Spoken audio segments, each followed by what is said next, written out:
Something that I notice in the NFL almost every week, year after year, for as long as I can remember, as long as I've been paying attention, specifically paying attention to the numbers, sports gambling, stuff like that. Why is it that these teams can have an extremely dominant offensive performance one week, and then the next week it's like a completely different team shows up? Let's go. This is Tampa 2 Drew. I'm not going to get into the X's and O's. That's not my style. I've said a few times, many times, a lot of times, that if that's what you want, there's a lot of other individuals out there that are going to get into that. I'm just going to get into the common sense factor, right? Because that's what I look at. I just look at like common sense. I always feel like there are people in this world that are really smart that don't have a lot of common sense. And then there are people that maybe aren't blessed with the gift of that intelligence, but they have a lot of common sense. And then there are people in the middle that might have both. I kind of feel like I was blessed a little bit more with common sense, just to be real, right? I'm not the smartest guy. I'll never claim to be that one. But I just look at things, right? And I ask myself,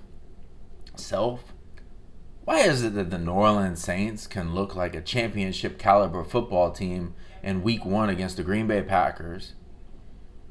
ESPN, NFL Network, all the talking heads, I'm sure like everyone in New Orleans is saying, oh, well, look, if Jameis Winston can just manage the game and not turn the ball over, man, this is going to be a tough team to beat, I tell you what.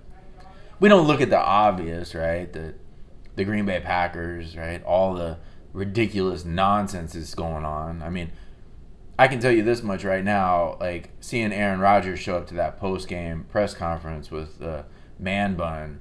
I don't know what's happened to this dude, but he's on another level. And that's no disrespect to anybody that wants to rock a man bun, man. That's cool, do you? But I'm just saying, man, it's like I don't really understand what he's doing right now. He's just off in his own little world. Let's get back on track here, though, okay? So where did this start for me? This started 17, 18 years ago. I was working in Tampa. It was a guy that I worked with that loved to bet on games, and he would every week he'd do a parlay 3, right? He'd have 3 games, or he would even have maybe 2 games where he had an over under and then the spread on one and then just the over under or the spread on the other, right? And I'd help him out because I kind of got into it. I really love it. I get into numbers. And one of the things I would look at specifically on the over-under was how the teams performed offensively the week prior. So I've been telling people this week, for example, that I didn't think the Saints were going to do very well offensively this week. Now, to be fair, okay, I have to be real. We are now 3 minutes and 49 seconds left in the second quarter of the Panthers-Saints game. And right now, the Saints haven't scored a point. It's 10-0 Carolina. So I'm not predicting the future or anything at this point of making this video. I have to be honest, even though I did have several conversations this week basically saying I didn't think that the Saints were going to come out and light it up. I'm not saying they're going to lose this game. They might come back. It's still, obviously, it's only a 10-point game here, so who knows. But it's always funny how so many people, and I would say, all right, well, maybe it's just me, or maybe it's just the average fan, but it's, all these outlets, the media, they get all hyped up, oh, Jameis Winston, oh, the Saints look great, it's like anybody who really watched that game knows that Jameis Winston really didn't light it up. And let's go back here real quick. Anyone who knows me knows I'm a big Jameis Winston guy. I was a huge supporter. I'm a Seminole guy. Oh my gosh, I don't even want to admit that right now, but I'm a Seminole guy, right? I love Jameis, man. That was my dude. I was ecstatic when the Bucs drafted him, okay? I would be lying if I sat here and tried to bash him and say, oh, that wasn't my guy. Horrible decision, Bucs. I wanted him, And fortunately, as a Bucs fan, they brought Brady in, and we all know what happened last year. But I see stuff like this happen every year. And I ask myself, what is going on? So, to me, the common sense factor kicks in and says, okay, so the Saints did what they wanted to do last week. Everything that they wanted to do, they did, right? The Carolina Panthers saw everything you want to do in the game film. Now, I'm not going to sit here and say that the Saints are going to come out or that they came out and are running the same exact plays, but it just appears, from that common sense standpoint, that these teams go, oh, well, this worked, so we're going to do it again. And it just blows my mind away. Because as you're watching this game, I mean, the Saints really haven't taken any chances. And I think Carolina's kind of playing that game. Okay, fine. If you're going to play that game, we're going to play close to the vest. We're going to keep everything in front of us. And we'll just, we'll bet that you're not going to take a lot of chances. And right now, Carolina's like on the 2-yard line. The second and goal. They're probably going to score a touchdown here. And have pretty good control of this game. And then we'll see what happens if the Saints decide to open it up and air it out and give Jameis the opportunity to throw some interceptions. I don't know. We'll see. But does this frustrate you as an NFL fan of whatever team? Like, that you see your team perform so well one week and you think, wow, like, we really got it going on. And then the next week you just get shut down. It's like, there's this saying where it's like, all right, 1 week could be a fluke, 2 weeks, is kind of like you're trending, and then 3 weeks. If you go 3 weeks in a row and you do something consistently, then it's like, okay, all right, now we got something we can talk about here. But aside from a few teams in the NFL, I mean, like off the top of my head, the Chiefs, that's like the only team I can think of right now that like, it's almost every week they're going to light it up offensively. Everyone else is like week to week, you just don't know. And I look at, from a Bucs fan, from my perspective, I look at the Bucs and the Falcons today. And this is not an easy gimme game. This is a division game. The Falcons are going to come in hungry. They're 0-1. They don't want to lose. Everyone's going to be gunning for the Bucs because they won the Super Bowl last year. So you're getting everyone's best shot. And if you take this game lightly, the Falcons are going to come in and mess you up. They can't take this game light. They got to come in and play hard. Now, I don't know what our secondary is looking like today. I know they were beat up in that game against Dallas, and that really hurt. But I'm hoping that they'll perform better on defense. It's that week-to-week thing. That's what I look at. I look at week-to-week. Now, offensively, I felt like the Bucs played pretty well against Dallas. So, I mean, you eliminate some of the turnovers. It was actually a pretty good game offensively. So, for me, when I look at this game, I'm going to say my opinion is I think that the Bucs will probably have a little lower scoring game, and I think their defense will play better. So it's going to be a game that if I went back in time and I was going to, link up with my boy and say, okay, this is what we're going to bet on, I would say the over-under is going to be what I would play on this, okay? Again, division game, I'm not going to really I'm not really going to go all out and say that the Falcons have no shot at winning or covering the spread. But let's just look at let's look at this. Actually, we'll just go point spread NFL Week 2. Okay, we'll look this up. I don't really go on here too much anymore. I can't even remember the last time I looked at point spreads and stuff like this. But we'll pull up some. So we'll start here with Carolina and New Orleans, okay? The spread, Carolina is actually, the Saints were favored by 3 points, and that's in Carolina. So that's really like a 6-point spread. Anytime you're looking at a spread, the home team is almost always given 3 points. So 6-point favorite for the Saints going into this game, based on what happened last week, that's a lot. That's a lot of points. I would probably have, I shouldn't even say anything because right now the Saints are losing, and so it's kind of like it wouldn't even be fair. And yeah, Carolina just got a touchdown. So it's going to be 17-0. So it wouldn't be fair for me to say, oh, I would have taken Carolina, because that's easy in hindsight. It's 2020. But the over-under is 45 points. Now, yeah, it could easily, between the two teams, score, another 20 points in the second half. I mean, that's really not much. You figure if the Saints could put up a couple touchdowns and then the Panthers get another touchdown, that's 21 on top of that, and you're going to take it, over. So 45, that's a pretty solid number. I think Vegas knew what they were doing on that one. But regardless, I think the average fan might just look at that number and go, oh, 45. Well, man, the Saints put up a boatload of points last week.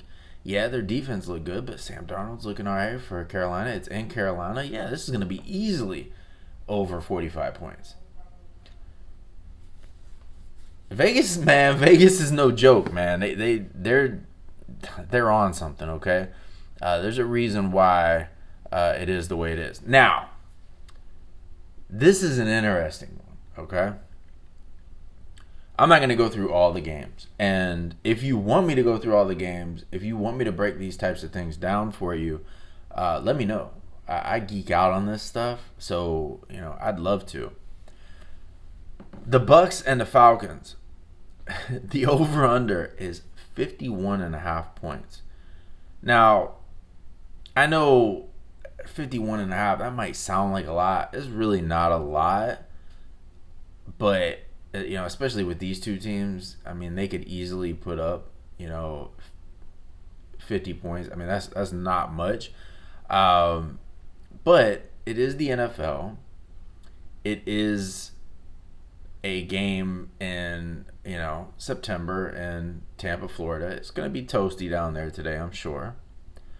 And that's another thing I would look at would be the weather, especially down there. If it's going to be raining, that would be something I'd look at, but I don't think it's supposed to rain. But the spread, 12.5 points. The Bucs are favored by 12.5 points. Look, I'm a Bucs fan, okay? But that's a lot. When you're talking NFL, anything over 6 points is a lot. I don't remember what the average game is won by, but it ain't 12.5 points, okay? Like, that's a blowout. Now, that could easily happen, all right? The Bucs could definitely put a whooping on the Falcons, but this is a possible trap game, okay? This is a division rival. If I'm betting on this game, if you were to say, Drew, I need you to bet on this, both the over-under and on the spread, I'm taking the Falcons to cover, and I'm going under. I think it's going to be a low-scoring game. I think the Bucs win, but I think it'll be closer than people think it's going to be. Now, there is that possibility that the Bucs got kind of a wake-up call after last week against Dallas, and they come out, like, ready to fight. Like, nah, we're not going to lay down here. But I still think it's a division game. It's Matt Ryan and the Falcons. They generally play pretty well against us, at least from an offensive standpoint. Tom Brady's 8-0 against the Falcons in his career, including the playoffs. I don't know, man. 12.5 points. I would take the Falcons to cover the spread. The Bucs will still win, and I would take the under. So we'll see. We'll come back to this video, and we will see. Now, the Carolina game, I would say the under and the Panthers for sure. Like 3 points. Like I said, that's basically like a 6-point spread, saying that New Orleans is favored by that much, and clearly to this point it's 17-0 Panthers. I think it's 17 if you hit the extra point. Anyways, it's froze up right now. So you know what? While we're here, screw it. We'll go through some of these other games. For me personally, I never go past a parlay 3. It's just too much. It's if you're gonna go past 3 picks, whether you're using an over under and a spread in an individual game to get 2 of those picks, you start getting past 3. It's pretty tough. To get 3 is tough. To get 1 is hard sometimes, but to get 3 is really tough. You start going past 3, and you're really, I mean, you're pushing it. So you can take all of this with a grain of salt, especially considering the fact that a lot of these teams I'm not even paying attention. They're not even on my radar right now because I don't watch ESPN. I don't watch NFL Network. I don't watch any of this nonsense unless it's Bucks related or something going on in the division or with Jameis Winston because that's my dude. I'm not paying attention to it. Like, I'm just being real. So Cleveland at Houston, over under 48.5. The spread, Cleveland's favored by 13.5 points. That's a lot. I just said that 12.5 was a lot. 13.5 points, like, that's crazy. Now, Houston's got some issues, okay? But that's a game I'm not touching with a 10-foot pole. I'm staying away from that one. You just have no idea what's going to happen. My gut instinct, again, if you've forced me, I'm saying under. And I'm gonna say I'm taking Houston to cover because it's just too many points. I can't take 13.5. That's just crazy. I could be wrong, but again, that's why I'm not betting on that game. New York Jets and the Patriots over under 43 points. That's an interesting one. I don't think New England did too well last week. I don't think they really scored a lot of points. I can't remember how that game went for them. I know they lost. It was a close one, so I'd expect that they come out and perform a little bit better offensively, but you know, they got a young QB. You never really know. Again, this is a game I'm not touching. I'm staying away from this. The Patriots are favored by 5.5. Like, yeah, it's the Jets and they're bad, but the Patriots haven't really showed me anything yet. If you forced me, I'm not betting against Belichick, so I would take Belichick and the 5.5 points that I have to give up on that. And then for the over-under at 43 points, that's a pretty low number, to be honest, but I think there's a reason why Vegas is saying it's low. I'm going to go under. That's crazy to say that it's going to be less than 43 points scored, but that's what I'm going with. Arizona and Minnesota, again, 2 teams I am not paying attention to whatsoever. We've got an over-under at 50.5, and then the Cardinals favored by 3.5. Again, I wouldn't touch this game at all. I just don't know what Arizona's going to do from week to week. I don't know. And because I didn't pay attention to them last week, I don't even know what either one of these teams did. I know that I think the Cardinals won. I don't even know, man. Like, I'm just going to be real. You forced me into this game. I'm going to take Minnesota, to be real. You give me 3.5 points. That's a lot. You go over 3 to that 3.5 number, I'm taking that. Now, if it was 3, I might reconsider that, but 3.5, I'll take that.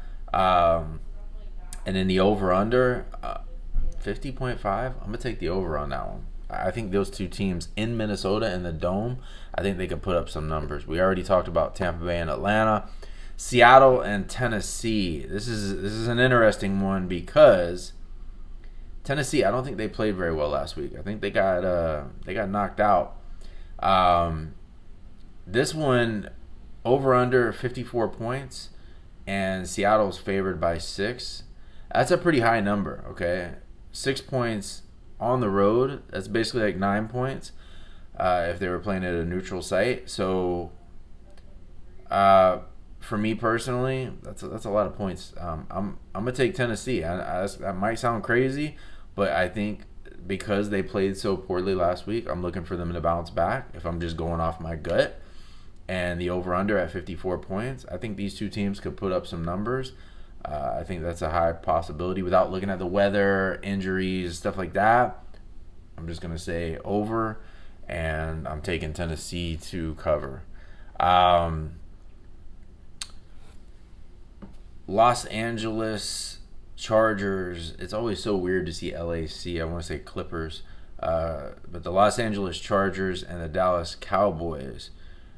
This is another interesting one because the Cowboys played pretty well offensively last week. And if you're going to go back to back weeks, the way that I think about those things, then I'm going to say that Dallas, probably much like the Bucs, is probably not going to perform as well offensively. But it's in Dallas, it's their home opener. They usually play pretty well against the Chargers, and obviously these are different teams over time, but they usually play pretty well. Over under at 55 points. That's a tough one, but because if I got to stay true to what I said about back-to-back weeks, I'm taking the under, and Dallas is favored by 3, which at home basically they're favored by 6 on a neutral site.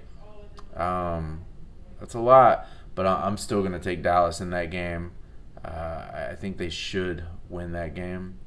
They're going to bounce back, but who knows? That's another one. I would stay far, far away from that one. I wouldn't bet on it. When I'm done with this video, I'm going to give you some legit picks. Baltimore and KC. You're going to get this a lot from me. I'm staying away from this game. I don't want anything to do with this game. If I'm taking this game, I'm taking the over. At 53.5 points, I'm taking the over, and that's it. I'm not betting on a winner, a loser, whatever. KC is favored by 3.5 points. If you're going to force me, I'm taking Baltimore to cover because I think it should be a close game. But these two teams is one of those things where, like, KC could be winning by 1, and then Patrick Mahomes does something stupid and gets a touchdown with like 2 seconds left, and they didn't even mean to score, but then Baltimore doesn't cover the spread. So I just don't like that game for so many reasons. I stay away from it. But if you force me, I'm taking Baltimore and the 3.5 points because it's just too much. And I think they should bounce back after last week. I don't know. But honestly, if I was going to bet on that one, it would be the over-under. I'd take the over at 53.5 points. And I know that kind of seems like an obvious choice. These two teams should put up numbers. But I don't think that's so obvious. I don't think that Kansas City has proven to me yet that they are really, really on fire. They got some things going on offense, and I think they got to work out some issues. Again, a game I stay away from. Green Bay and Detroit. I'm running from this game. Okay, I'm not even just like walking away. I'm running away. But if you forced me, man, honestly, this one's so bad. I don't even want to touch it, no matter what. You force me or not, like I'm done. Green Bay is favored by 11.5 points on the road in Detroit. Detroit looks horrible. Over-unders 48.5. Neither one of those two are advantageous. I mean, the Packers didn't even score 11.5 points last week. Like, I don't know. They should, yes. I think they should come out and play extremely well. It's the back-to-back week theory I have. But 48.5 points, like, unless they score all the points, I don't know that Detroit's going to do that well. Although Green Bay's defense looked horrible last week against the Saints. But again, the back-to-back week theory. Again, is a game I'm staying away from. But if you forced me, just based on what happened last week, I'm going to say I'm going to under. And I got to take Green Bay to cover the spread, or to beat that spread, the 11.5 points, even though that's extremely ridiculous. That's a high number, but Vegas knows what they're talking about. Was that all the games? No, that couldn't have been all the games. There had to be more than that. I'm going to have to find a better site because I don't think that's all. There's no way that was all the games. I think that was just a few of them. Yeah, that was like the top predictions. So you let me know what you think, and maybe this will be something that I do. Like, if this was me and I was going to go, my boy, said, hey, Drew, I need you to pick 3 for me.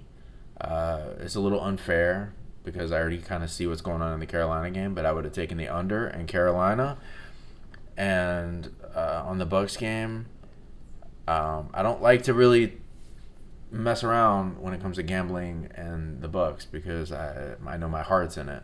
But on that one, I would probably take the under.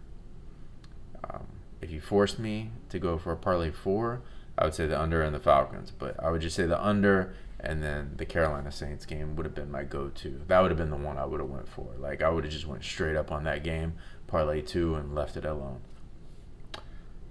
That's about all I got. That was a lot of babbling there. If you're actually watching this video, I really appreciate it. I'm gonna do some different things on this channel than I have been doing, and maybe one of those things is gonna be getting into gambling, sports betting, the book side of things, because I enjoy talking about it. And this week, it's one of those things. I wanted to talk about some of the press conferences, but after a Bucks win, those press conferences are pretty boring, just to be honest. Like, they don't really excite me. It's a bunch of politically correct nonsense. So until next time, I'm going to keep grinding. I'm going to keep moving forward. I will always trust the process, and I will talk to y'all later. I am out. Go Bucks.